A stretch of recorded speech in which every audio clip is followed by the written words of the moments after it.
ان کے لب رنگی کی نچھاور تھی کہ جس نے حکیم سلمان قادری صاحب ہیں، معلوم کرنا چاہتے ہیں کہ جنازے کی نماز جوتے پہن کر پڑھی جا سکتی ہے یا نہیں پڑھی جا سکتی؟ تو حکیم صاحب اس میں تفصیل دراصل یہ ہے کہ اگر جنازے کی نماز جوتے پہن کے پڑھی گئی اور اس جوتے میں کوئی ایسی نجاست یا کوئی ایسی مانع نماز چیز نہیں ہے، گندگی نہیں ہے جوتے چپل میں، تو ایسی صورت میں نماز تو ہو ہی جائے گی۔ اور دوسرا یہ کہ مگر جوتے پہن کر نماز کو پڑھنا نہیں چاہیے۔ ابھی جنازے کی نماز آئی تو اس کے تعلق سے بھی بہت سارے مسائل لوگ پوچھتے ہیں، تو اس کا میں ایک چھوٹا سا طریقہ کار بھی بتا دیتا ہوں جنازے کی نماز جن کو نہیں آتی۔ اول تو یہ کہ جنازے کی نماز میں 3 چیزیں سب سے زیادہ اہمیت ہے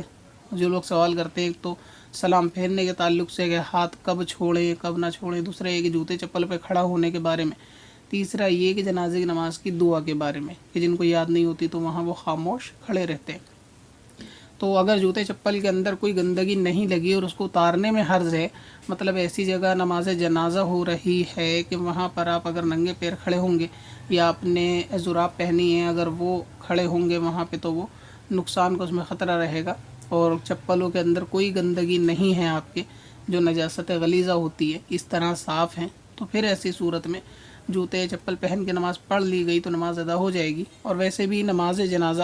ایک کے پڑھ لینے سے بھی ادا ہو جاتی ہے۔ جنازے کی نماز کی ترکیب اس طرح شارٹ میں آپ کو بتا دیتا ہوں کہ پہلی جب آپ نماز کے لیے کھڑے ہوں گے تو ایسی صورت میں تکبیر کہہ کر ہاتھ باندھیں، یعنی اللہ اکبر کہیں، نیت کا ہاتھ کانوں تک اٹھائیں، اس کے بعد نیت کی طرح ہاتھ باندھ دیں اور اس میں پہلی رکعت کے اندر آپ ثنا پڑھیں،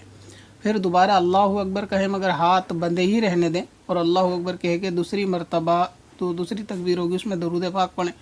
اور اس میں درود پاک وہی پڑھ سکتے ہیں جو نماز کے اندر پڑھتے ہیں، درود ابراہیمی۔ تو اگر کسی کو وہ درود نہ آتی ہو تو پھر وہ کوئی سی بھی درود پاک پڑھے گا، اس میں بھی حرج والی بات نہیں ہے۔ تیسری جب تکبیر بولیں تو اس میں تیسری تکبیر میں اللہ اکبر کہہ کے دعا پڑھیں، جو دعا جنازے کی ہوتی ہے اس کو پڑھ لیں۔ کوئی کتاب آپ نماز کی لیں گے تو اس میں آپ کو آسانی سے وہ دعا مل جائے گی، اس کتاب سے آپ کو اس کو یاد کرنا ہوگا۔ بالفرض یاد کرنے کے دنوں میں یا بھی یاد نہیں ہوئی اور نماز جنازہ کی حاجت ہے پڑھنے کی، تو ایسی صورت میں کوئی سی بھی مسنون دعا آپ پڑھ سکتے ہیں جس میں سارے مسلمانوں کے لیے دعا ہو، اپنے والدین وغیرہ کے لیے، جنازے کے لیے دعا ہو، تو وہ دعا آپ اس کے اندر پڑھ سکتے ہیں جب تک آپ کو جنازے کی دعا یاد نہ ہو۔ اب کسی کو وہ دعا بھی نہیں آتی تو ایسی صورت میں وہ سورہ فاتحہ بھی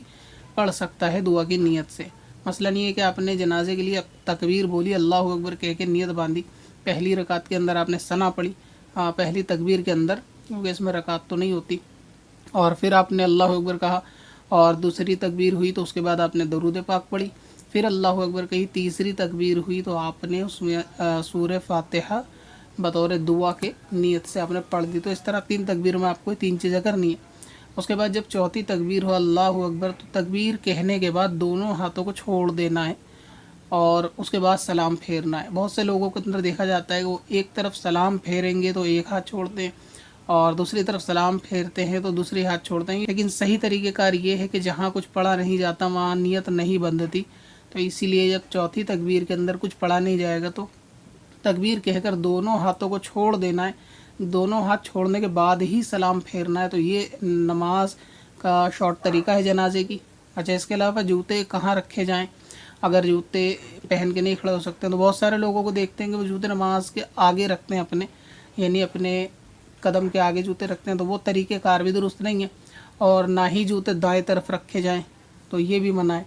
اب بائیں طرف تو صرف وہی رکھ سکتے ہیں جو بائیں طرف کی صف میں سب سے آخری کھڑا ہوگا، کیونکہ اگر آپ اپنے بائیں طرف جوتے رکھیں گے تو وہ برابر والے کے دائیں طرف ہو جائیں گے، تو ایسی صورت میں اس کے لیے جو ہے کراہت کا باعث ہوگا۔ تو اسی لیے جو سب سے آخری صف میں کھڑا ہے وہ اپنے بائیں طرف رکھ دے تاکہ ادھر نمازی نہ ہو، تو اس کو تو فائدہ ہو جائے گا۔ جو سب سے آخر میں کھڑے ہوتے ہیں کہ اس کی طرف بھی نمازی نہیں ہوتے، مگر یہ اگر سامنے رکھنا بھی ٹھیک نہیں ہے اور دائیں بائیں رکھنا بھی ٹھیک نہیں، تو ایسی صورت میں جو چپلیں یا جوتے ہوتے ہیں وہ دونوں قدم کے درمیان میں رکھنے چاہیے۔ مثلا یہ کہ اگر یہ جوتا ہے تو اس کو بیچ میں رکھ کے دونوں پیروں کے بیچ میں